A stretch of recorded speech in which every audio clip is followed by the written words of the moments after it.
In the rolling, verdant hills of eastern Pennsylvania, nestled deep within the anthracite coal region, once lay a town called Centralia. It was born from the earth, shaped by the rhythm of industry, and fueled by the dreams of countless immigrants seeking a better life. This is the story of the anthracite dream, life in a Pennsylvania coal town, a quiet chronicle of a community that flourished on the very resource that would eventually consume it. In the mid-19th century, Centralia was a place of vibrant activity, where the very air thrummed with the rhythmic hum of prosperity, a sound that, in retrospect, carried a faint, boringly prophetic undertone of its eventual demise. Centralia's origins trace back to the 1960s, a time when America was rapidly industrializing and the demand for coal, particularly anthracite, the clean-burning king coal, was insatiable. The town was founded on the promise of this black gold. Early settlers arrived with muted hope in their hearts, seeking fortunes deep beneath the surface. The landscape was a tapestry of steep hills and dense forests, but beneath it lay immense seams of coal waiting to be unearthed. The first sounds of Centralia were not of birdsong, but of the distant rhythmic clang of pickaxes hitting rock, a sound that signaled the beginning of the anthracite dream. The architecture of industry. The town quickly grew, an architecture of industry rising from the wilderness. Rows of wooden homes, built with a boringly uniform style, lined the unpaved streets. Churches of various denominations, each with its own rhythmic bell, marked the skyline. Schools, shops, and saloons sprung up to cater to the growing population of miners and their families. Life in Centralia was governed by the rhythmic cycle of the mines. Men would descend into the earth before dawn, emerging at dusk, their faces streaked with coal dust, their bodies aching from a boringly repetitive day's labor. The sound of Centralia was a symphony of work. In the mornings, the rhythmic chug of coal trains pulling out of the breaker could be heard, carrying the precious anthracite to cities across the nation. In the evenings, the muted laughter of children playing in the streets mingled with the distant echo of their father's footsteps returning home. The town had a population that swelled to over 2,700 by 1890, a diverse community, primarily of Irish, German, and Polish immigrants.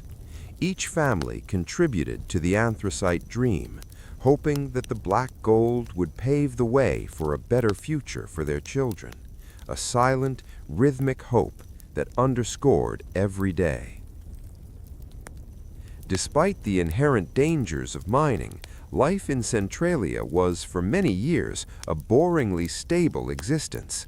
The coal brought jobs, community, and a certain self-sufficiency. Miners formed tight-knit bonds, relying on each other in the dark, dangerous tunnels beneath the earth. The sound of their conversations, muffled by the sheer weight of the rock above them, was a low, rhythmic drone deep within the earth, a testament to their shared struggle. Their homes, while modest, were filled with the warmth of family, and the scent of wood smoke mingled with the subtle, rhythmic smell of coal that permeated everything. Children grew up knowing the rhythmic reality of their town. They understood that their fathers' livelihoods, and indeed the town's very existence, were tied to the vast, boringly dark seams beneath them. They played games in the streets and explored the nearby woods, often venturing near the slag heaps, piles of waste rock and coal refuse that dotted the landscape like miniature mountains. These heaps, often smoldering faintly on cool evenings, were a rhythmic reminder of the industry that defined their lives. They were a part of the anthracite dream, an architecture of byproducts that was so commonplace it seemed harmless. the anthracite promise of prosperity. Centralia was a town of strong community ties where neighbors knew neighbors and a sense of rhythmic solidarity prevailed. Church picnics, school plays, and local gatherings provided a boringly consistent social fabric. The local taverns, filled with the muted chatter of miners after their shifts, served as places for camaraderie and the sharing of stories. This was the heart of the anthracite dream, not just the wealth from the coal, but the lives built upon it. The sound of the town was a gentle, rhythmic pulse of human connection, a sound that seemed as eternal as the mountains themselves. The prosperity brought by coal allowed for generations to carve out a life in this rugged region of Pennsylvania. Families endured hardships, but they faced them together, united by the rhythmic challenge of their work and the unwavering hope for a brighter future. No one could have imagined that the very foundation of their existence, the coal that brought them wealth and community, would one day become the instrument of their slow, boringly inexorable disappearance. The anthracite dream was a powerful force, a silent promise whispered through the coal dust. But it was a promise built on a delicate balance, a balance that was about to be irrevocably shattered by a single, unseen spark. The year was 1962, a time when Centralia was a boringly peaceful town, unaware that its very foundation was about to be transformed into an eternal furnace. The tragedy began not with a grand explosion or a dramatic catastrophe, but with a commonplace spark, a simple, routine act of cleaning. In preparation for the upcoming Memorial Day festivities, the town council decided to clear out the local landfill, which happened to be located in an abandoned strip mine pit near the Oddfellows Cemetery. This was a rhythmic necessity of small-town life, a boring chore meant to keep the town looking its best for the holiday. To clear the trash, the local fire department was instructed to set the landfill ablaze, a standard practice at the time. They ignited the pile, and for a few hours the sound of the town was the steady, rhythmic crackle of burning paper and discarded wood. It was a controlled burn, or so they thought. The smoke rose into the Pennsylvania sky, a boringly familiar sight. However, deep within the pit, hidden beneath layers of refuse, lay an exposed opening into an old, abandoned coal vein.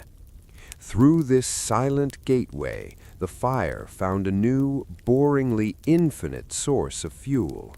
This was the spark in the deep, a moment when a routine task turned into a spectral mistake that would burn for centuries.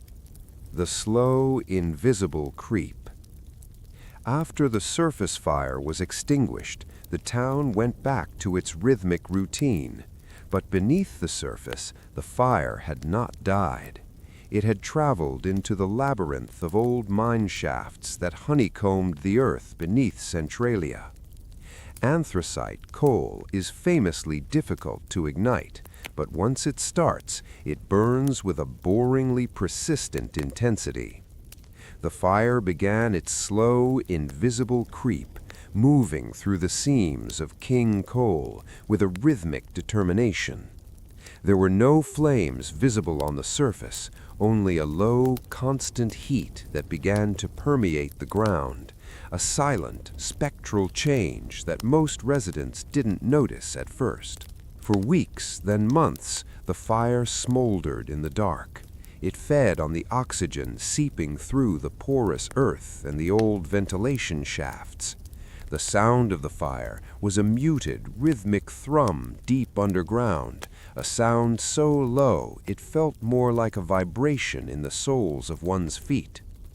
Centralians continued their lives, walking over the very fire that was slowly hollowing out their town. This was the boringly deceptive nature of the Centralia fire. It wasn't a wall of flame, but a rhythmic decay that moved at the pace of a glacier, yet with the heat of a forge. The first signs of the unseen. As the fire grew, the town began to experience rhythmic oddities. A homeowner might notice that their basement floor was boringly warm to the touch, or that a patch of snow melted much faster than the rest of the yard. The sound of the town began to include the faint rhythmic hiss of steam escaping from small cracks in the pavement. Some residents reported a muted sulfurous smell, the scent of burning coal refuse, drifting through the streets on quiet evenings. These were the first whispers of the fire that never went out, a spectral warning that the earth beneath them was no longer stable. The local government tried to extinguish the fire several times, digging trenches and pouring water into the shafts, but each attempt was a rhythmic failure. The fire was too deep, too vast, and too well fueled. Every time they thought it was out, a new plume of smoke would appear elsewhere, a boringly persistent reminder of the fire's dominance. The spark in the deep had become a living entity, a subterranean beast that ignored human efforts to tame it. The town's rhythmic peace was being replaced by a growing, silent anxiety as the residents realized that the very coal that had built their town was now slowly, rhythmically destroying it from within. An eternal hearth. By the late 1960s, it was clear that Centralia was no longer just a mining town. It was a town sitting on top of an eternal hearth. The fire had found its rhythm, a boringly constant burning that required no further human intervention. It moved through the abandoned tunnels like a spectral resident, claiming the darkness for itself. The sound of Centralia was now marked by a deep, rhythmic silence, the silence of a community realizing they were standing on a ticking clock. The anthracite dream had turned into a subterranean nightmare, and the fire, born from a simple spark in a trash pit, was now the rhythmic master of the town's destiny. As the 1970s arrived, the fire beneath Centralia had transitioned from a hidden secret to a rhythmic decay that was impossible to ignore. The town began to physically transform, not through a sudden collapse, but through a boringly persistent warping of the landscape. The earth, heated by the inferno below, started to expand and contract, causing the very foundations of the town to groan. The sound of Centralia was now defined by the steady, rhythmic creak of shifting floorboards and the muted snap of bricks as homes slowly tilted. This was the architecture of instability, a town being dismantled by an unseen force, 1 inch at a time. The eerie manifestation of this decay was the steam from the sidewalks. On cold Pennsylvania mornings, the town would be shrouded in a spectral fog, not of water, but of toxic gases and steam rising from fissures in the ground. Walking to the post office became a boringly surreal experience as residents moved through plumes of white vapor that smelled faintly of rotten eggs and scorched earth. The sound of these vents was a low, rhythmic hiss, a constant reminder that the eternal hearth was breathing right beneath their feet. The sidewalks, once the stage for community life, were now boringly dangerous heat zones. The fractured highway. The most visible victim of the rhythmic decay was Pennsylvania Route 61, the main artery connecting Centralia to the outside world. The heat from the fire beneath the road became so intense that the asphalt began to buckle and split. Great jagged cracks in the earth appeared across the highway, some so wide they could swallow a bicycle. The sound of the road was the rhythmic crunch of gravel falling into the abyss and the deep, hollow echo of the earth shifting below. Eventually, the state was forced to reroute the highway, leaving a section of Route 61 abandoned, a ghostly ribbon of blacktop that smoked in the rain. Inside the homes of Centralia, the rhythmic decay brought a boringly constant anxiety.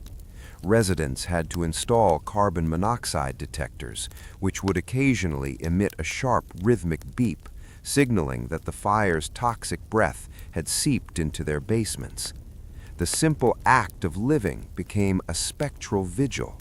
People would touch their basement walls to see if they were boringly hot, or watch their backyard gardens wilt as the soil temperature rose. The sound of their lives was the rhythmic tick of these monitors, a countdown to an inevitable departure that no one wanted to admit was coming. The Garden of Smoke. The landscape surrounding the town began to succumb to the rhythmic decay. The lush green hillsides turned into a garden of smoke. Trees, their roots baked by the subterranean heat, died in boringly uniform rows, their white leafless branches standing like spectral sentinels against the sky. The sound of the forest was the dry, rhythmic rustle of dead leaves and the occasional crack of a falling limb. The earth itself turned gray and ashen in places, a boringly desolate terrain that looked more like the surface of the moon than the Pennsylvania countryside. Despite these changes, the rhythmic routine of the town continued for a time. People still went to church, and neighbors still talked over fences, but their conversations were now dominated by the boringly repetitive topic of the fire. The sound of Centralia had become a muted dirge, a slow and steady lament for a town that was being claimed by its own foundation. The cracks in the earth were not just physical, they were fissures in the anthracite dream, through which the town's future was slowly evaporating into the cold, gray steam of the coal region. A living ghost town. By the late 1970s, Centralia had become a living ghost town. It was a place where the rhythmic presence of the fire was more tangible than the presence of the people. The sound of the town was the absolute silence of streets where children no longer played, punctuated only by the constant hiss of the vents. The rhythmic decay had created a world where the familiar had become boringly strange. The town was waiting for a final decision, a final exit, or perhaps just to be completely consumed by the silence of the steam. The early 1980s marked a boringly tragic turning point for Centralia. What had been a slow, smoldering concern suddenly became an undeniable crisis. In 1981, a 12-year-old boy named Todd Domboski was nearly swallowed by a 12-foot-deep sinkhole that opened beneath his feet in his grandmother's backyard. The ground, weakened by the fire, had simply vanished. This event was the rhythmic alarm that finally woke the nation to the reality of the town's fate. It signaled the beginning of the Great Exodus, a slow and methodical dismantling of a community that had stood for over a century. The sound of Centralia was no longer just the hiss of steam, but the deep rhythmic sigh of a people realizing their home was no longer theirs to keep. By 1983, the U.S. Congress appropriated over $42 million for a relocation program. It was not an eviction, but a boringly persistent invitation to leave. For many, it was an agonizing choice: to stay in the only home they had ever known, or to accept a government buyout and walk away from the foundations of home. The sound of the town during this period was the rhythmic scratch of pens on legal documents and the muted thud of cardboard boxes being taped shut. Families began to pack their lives into trucks, their movements boringly slow as they lingered over every memory attached to their soon-to-be abandoned walls. The slow dismantling of a dream. As the relocation program gained momentum, Centralia entered a phase of rhythmic erasure. To prevent squatters and to mitigate the danger, the government began to demolish the houses as soon as they were vacated. The sound of the town changed from the muted chatter of neighbors to the steady rhythmic thud of a wrecking ball and the grinding crunch of bulldozers. One by one, the wooden homes that had sheltered generations of miners were reduced to splinters and dust. This was the architecture of absence, where once vibrant blocks were transformed into boringly empty patches of grass and weeds. The process was rhythmically heartbreaking. A resident would watch their neighbor's house disappear on a Tuesday, knowing their own would follow on a Friday. The rhythmic routine of the town was replaced by the rhythm of disappearance. The sound of the wrecking crews was a monotonous requiem for the anthracite dream. Street by street, the town's grid began to fail. The gas stations closed, the shops boarded up their windows with a dull rhythmic hammering, and the schools fell silent. The great exodus was not a panicked flight, but a dull, ache-filled march away from a burning history. The ghosts of the foundation. For those who stayed until the very end, the town became a spectral labyrinth. Walking down a familiar street meant passing boringly rectangular holes in the earth where a friend's house used to stand. The trees remained, but the porches and the laughter were gone. The sound of the town was now the absolute silence of a vacuum, punctuated only by the occasional flap of a loose piece of siding on a remaining house.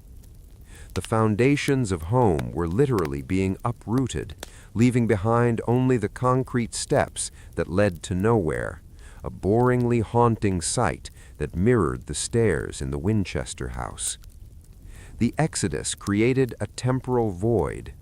People moved to nearby towns like Mount Carmel or Ashland, but they carried the rhythmic weight of Centralia with them. They were refugees from a fire they couldn't see, displaced by a force that felt boringly inevitable. Inside the remaining homes, the rhythmic tick of carbon monoxide detectors grew louder in the emptiness. The town had become a skeleton of itself, its ribcage made of abandoned pipes, and its heart a burning seam of coal. The Great Exodus was a slow-motion tragedy, a boringly detailed account of how a community dissolves when the very earth it stands on turns against it. The finality of the exit. By the end of the 1980s, the majority of Centralia was gone. The post office closed, and the town's zip code was eventually revoked, a boringly official death blow to its identity. The foundations of home were now mostly memories buried under topsoil and fast-growing brush. The sound of the town had settled into a constant, rhythmic hum of the wind through the remaining skeletal trees. The Great Exodus had left behind a gilded shadow of a town, a place that existed on maps but no longer in reality. Centralia was no longer a place of living, but a place of rhythmic waiting, waiting for the fire to finish its meal, and for the silence to become absolute. As the population faded and the structures crumbled, Centralia transformed into a boringly surreal landscape, dominated by the ghostly highway. This was the abandoned stretch of Pennsylvania Route 61, a 4-lane road that the earth had literally rejected. For decades, it sat as a spectral ribbon of asphalt, slowly being reclaimed by the wild. The sound of this place was the rhythmic rustle of dry grass growing through the cracks, and the low, constant hiss of sulphurous steam that still escaped from the deep fissures. It became a remnant of memory, a place where the past was written in colorful layers over a dark, smoldering reality. The highway became famously known as the Graffiti Highway. Travelers from across the country would visit this boringly quiet ruins to leave their mark. The sound of their presence was the rhythmic click-clack of spray paint cans and the hollow spray of paint hitting the sun-baked asphalt. Over years, the road was covered in thousands of names, dates, and symbols, a vibrant shroud for a dying town. Yet beneath the neon colors, the ghostly highway remained a spectral warning. The heat still radiated from the cracks, and on foggy mornings, the mist from the fire would blend with the clouds, making the road seem to vanish into another dimension. The mist of the unseen. In the areas where houses once stood, the mist became the town's only permanent resident. This was not the fresh, clean mist of the mountains, but a boringly heavy and acrid vapor. It hung over the remnants of memory, the empty doorsteps, the lone fire hydrants, and the cracked sidewalks that led to nowhere. The sound of Centralia was now the muted drip of condensation from the dead trees, and the distant rhythmic moan of the wind as it whipped through the valley. The mist acted as a spectral veil, obscuring the fact that an entire community had been erased from the map. Walking through the ghostly streets was a journey into rhythmic disorientation. You could follow a sidewalk for a block, only to have it disappear into a wall of tall weeds or a pile of coal refuse. The remnants of memory were everywhere: a rusted swing set in a field, a solitary stone wall, or a patch of domestic flowers still blooming in the middle of a forest. These were boringly poignant reminders of the anthracite dream. The sound of the town was a hollow echo of what used to be, a place where the rhythmic pulse of human life had been replaced by the eternal breath of the fire. The silence of the graffiti. By the late 1990s and 21st century, the ghostly highway had become a symbol of rhythmic decay. The graffiti, once bright and rebellious, began to peel and fade under the boringly consistent Pennsylvania sun. The sound of the highway was the absolute silence of a place that time had forgotten, punctuated only by the occasional scrape of a stone falling into a fissure. It was a physical archive of human passage through a doomed landscape. People came to see the fire, but all they found was the mist and the rhythmic stillness of a town that had become a ghost of itself. The remnants of memory extended to the town's cemeteries, which remained oddly peaceful on the hillsides. While the town below burned and vanished, the silent inhabitants on the hill stayed in their rhythmic rest. The fire moved beneath them, but the graves remained undisturbed, creating an architecture of contrast, the burning world below and the cold, silent world above. The sound of the cemetery was the soft, rhythmic whistle of the wind through the pine trees, a sound that offered a boringly calm counterpoint to the hissing vents of the valley. The closing of the road. Eventually, the ghostly highway itself was buried. In 2020, to discourage crowds during the pandemic, the owners of the land covered the graffiti-covered asphalt with mounds of dirt.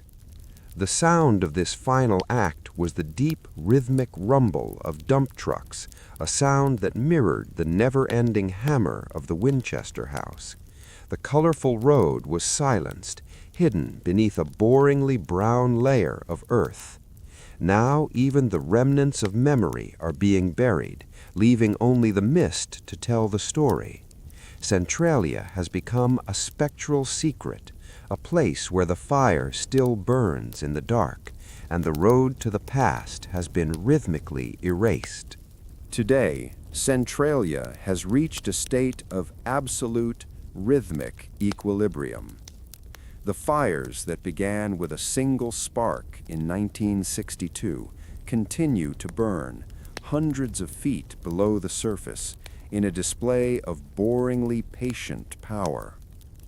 Experts estimate that there is enough anthracite coal in these seams to fuel the fire for another 250 years.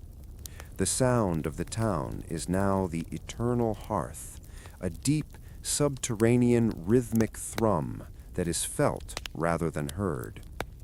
The earth has slowly, boringly, and inexorably reclaimed what was once a bustling human settlement. Centralia is no longer a town.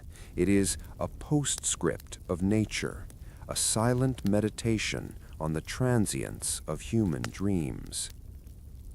The landscape is an architecture of erasure.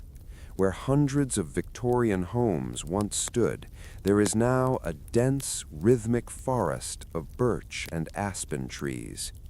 Nature has woven a green shroud over the foundations of home. The sound of the current Centralia is the soft, rhythmic sigh of the wind through leaves that grow from soil warmed by the fire below. It is a spectral garden where the only signs of the past are the boringly straight lines of overgrown curbs and the occasional stone step leading into a wall of brush. The fire has become the silent master of the valley, a rhythmic presence that ensures the town remains a ghost. The last sentinels. A few boringly persistent residents still remain, having won the legal right to stay in their homes until they pass away. Their lives are a rhythmic vigil in a town that has already vanished. The sound of their existence is the muted clink of a coffee cup in a quiet kitchen, surrounded by miles of empty, smoking land. They are the last sentinels of the anthracite dream. Around them, the spectral silence is absolute. They live in a temporal bubble, where the past and the present are blurred by the constant, rhythmic hiss of the steam vents in their backyards. They are the final human heartbeat in a place that has been reclaimed by the eternal hearth. The fire itself has become a boringly consistent part of the Pennsylvania geography. It moves slowly, a few inches a year, following the coal seams like a spectral traveler. It creates its own weather, its own atmosphere of rhythmic heat. The postscript of Centralia is a lesson in humility. The town taught us that the earth beneath our feet is not a static foundation, but a living, rhythmic entity that can reclaim its own at any time. The sound of the town's legacy is the steady, rhythmic drip of water into the deep, burning mines, a sound of nature slowly extinguishing the last embers of human industry over centuries. The rhythmic sleep of Centralia. As we end our journey through the smoking streets of Centralia, let the eternal hearth guide you into a state of boringly deep rest. The town has found its final rhythm. The never-ending hammer of construction has been replaced by the rhythmic growth of the forest. The great exodus is complete. The gilded shadow of the coal region now rests in a spectral peace. The fire continues its slow, boring dance in the dark, and the town sleeps under a blanket of mist and memory. The story of Centralia is a lullaby of the earth. It reminds us that even when we are gone, the world continues its rhythmic rotation. The vents will hiss, the trees will grow, and the fire will burn until it has nothing left to consume. The silence of the valley is now a protective cloak, inviting you to let go of the day and sink into the absolute stillness of the night. The town that was is now a town of dreams, a boringly beautiful postscript in steam and shadows.